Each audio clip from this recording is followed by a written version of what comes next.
Il existe plus de 500 livres sur la culture des toilettes en coréen. Monsieur Sim Jae-dok est né dans des toilettes extérieures de la maison de sa grand-mère.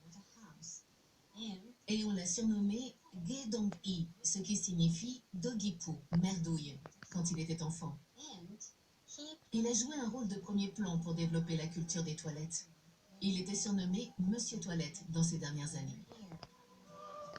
Parti du Japon, passant par la Corée du Sud, la révolution à la fois culturelle et technologique des toilettes a atteint Singapour il y a plusieurs décennies.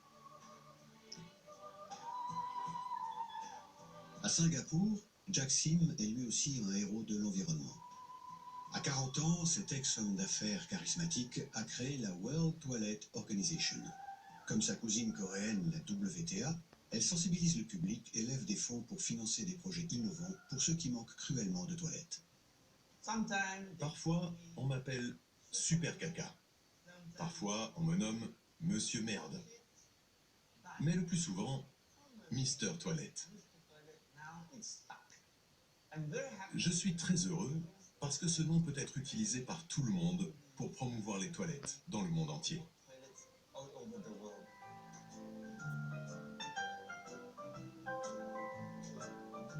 Jack Sim mène croisade pour déverrouiller les portes encore fermées au sujet.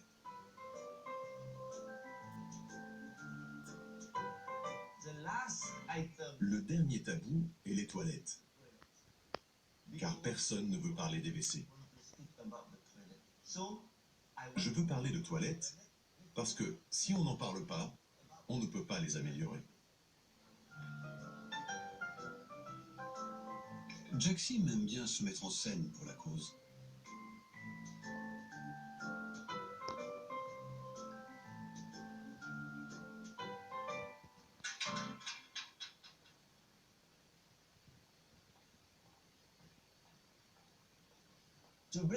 Pour casser le tabou, nous utilisons l'humour.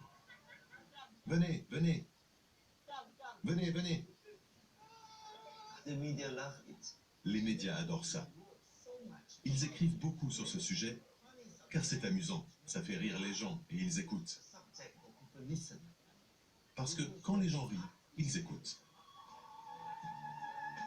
Les clowneries de Jack Sim, son culot et son humour décalé lui valent désormais une audience mondiale.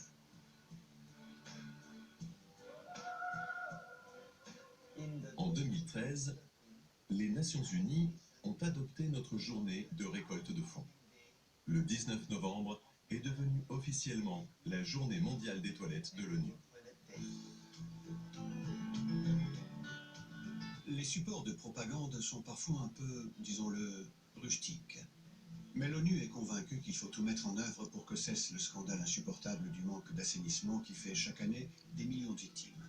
Et qu'il faut également mettre fin au gaspillage d'eau dans les pays développés. Monsieur Bill Gates a investi plus de 200 millions de dollars dans le changement de technologie.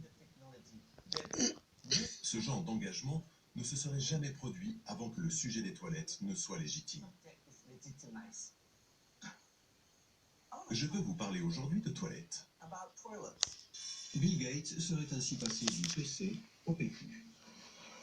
Il y a 10 ans, je ne pensais pas que je serais capable de vous dire tant de choses sur le caca. Je ne pensais pas que ma femme aurait à me dire que dans certains cas, je parle trop de